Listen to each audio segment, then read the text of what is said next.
સુરત ગ્રામ્ય જિલ્લા પોલીસ અધિક્ષક રાજેશ ઘડિયા દ્વારા પ્રોહિબિશનની પ્રવૃત્તિઓ ડામી દેવા માટે આપેલ સૂચનાના પગલે એલસીબીની ટીમે એક મોટી સફળતા મેળવી છે। પલસાણા તાલુકાના દસ્તાન ગામની હદમાં નેશનલ એક્સપ્રેસ હાઈવે પરથી એક કન્ટેનરમાં છુપાવીને લઈ જવાતો વિદેશી દારૂનો જંગી જથ્થો ઝડપી પાડવામાં આવ્યો છે।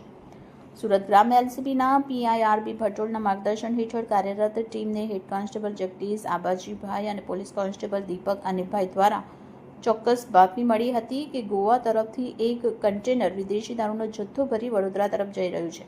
આ બાતમીના આધારે પલસાણાના દસ્તાન ગામ પાસે એક્સપ્રેસ વે પર નાકાબંધી કરવામાં આવી।